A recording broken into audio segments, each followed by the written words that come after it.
All right, so a brand new year is right around the corner, and I know a lot of us are thinking about it. Growth, setting those big goals, becoming a better version of ourselves. But what if the secret to actually making progress isn't just about having more discipline or a perfect plan? Today, we're going to dive into why real, lasting growth, well, it was never meant to be a solo journey. So, are you already mapping out your big vision for 2026? Maybe you're aiming for deeper spiritual growth, a huge career move, or some kind of personal breakthrough.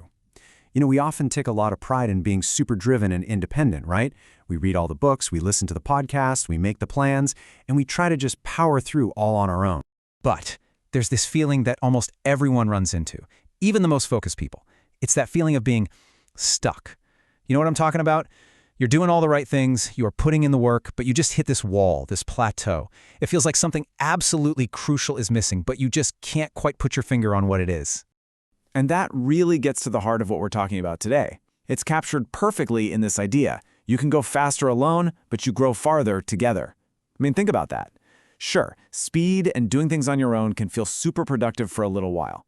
But real, meaningful growth, the kind that actually changes you from the inside out, that happens when we connect with other people. Okay, so first, let's just tackle this idea head-on, the myth of solo growth. It's this belief a lot of us have that real strength means going it alone, that our biggest wins have to be something we achieve all by ourselves. Nothing really illustrates this better than a story. So let's talk about one person's experience. We'll call him the isolated achiever.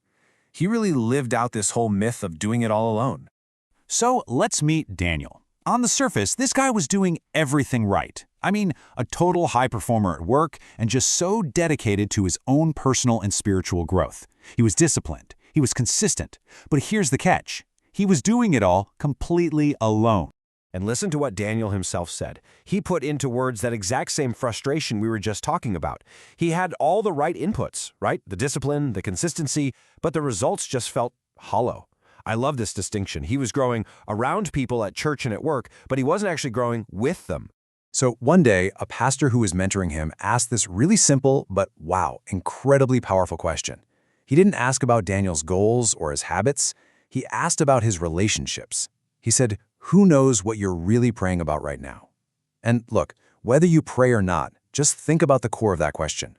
Who really knows your deepest hopes, your biggest fears, the things that actually keep you up at night? And after a long pause, Daniel's answer was the turning point. He just quietly said, no one. And bam! In that one moment, the whole problem just became crystal clear. His entire growth journey was a secret, and it was missing all the power that comes from being really seen and supported and even challenged by other people.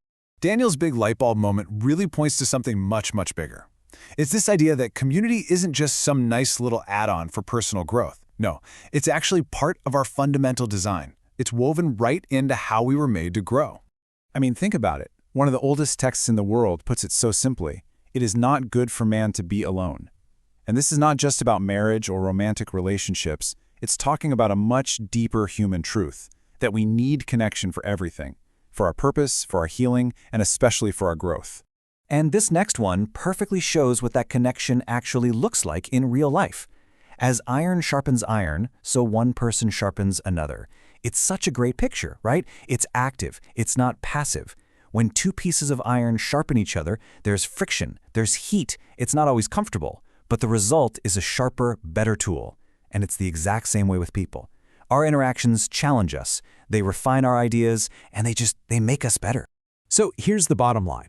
When we actually connect with people, real stuff starts to happen. Your faith, your convictions, they get stronger because they're shared. Your whole perspective gets broader because you start to see things through someone else's eyes. You get accountability that keeps you in the game, and you find encouragement right when you need it most, especially when your own motivation is running on empty. Okay, so this is a timeless idea for sure, but what does it have to do with us right now, heading into 2026? Well, let's talk about why this is more important than ever.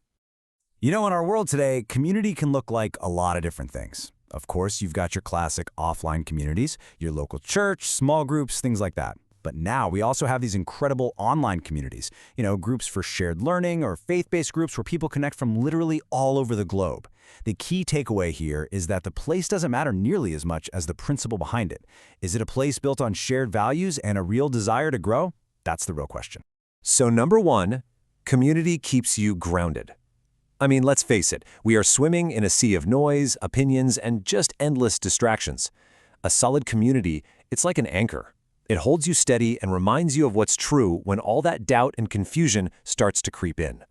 Number 2, community fuels consistency. And let's be real for a second. Motivation is fickle. It comes and it goes. Discipline is great. It'll get you pretty far, but it's that shared journey that carries you through when your own willpower is just shot. When you know other people are walking with you and they're expecting you to show up, it makes quitting so much harder. And number 3, and this is a big one, community expands your perspective. Look, sometimes the breakthrough you need isn't going to come from another book or one more podcast. It's going to come from shared wisdom, from hearing how somebody else navigated the exact same fear or setback that you're facing right now. That kind of shared experience, that can be the key that unlocks the clarity you've been looking for. All right, so as we wrap this up and you start really thinking about the new year, it all comes down to one thing: changing the kind of questions you're asking yourself. And just let this last thought be an encouragement for you. It captures this unique power that gets unlocked when we just decide not to do it all by ourselves. See, the journey of growth isn't just about you and your goals. It's about creating a space where something even bigger can show up. So here it is, the big question. As you're setting all your goals and ambitions for 2026, I want you to try shifting your focus. Don't just ask, what do I want to accomplish? Ask yourself, who do I want to grow with? Because honestly, figuring out who you're going to share the journey with, the people who will sharpen you and support you and celebrate with you, that might just be the most important decision you make all year. So, who will you grow with?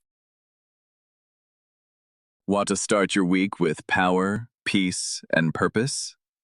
Join the Affirm Your Greatness community, where faith meets mindset, all for just $9 a month or $50 a year. This is your space to speak life, grow boldly, and walk in God's promises. Affirm your greatness, speak life, live boldly. Now available on Amazon.com. Unlock the transformative power of positive affirmations with this essential guide by certified personal development coach and motivational speaker, Dennis of DennisMotivates.com. In Affirm Your Greatness, you'll discover the science behind affirmations and learn how to craft personalized affirmations that resonate with your unique journey. Get your copy today. Find the link in the description. Thanks.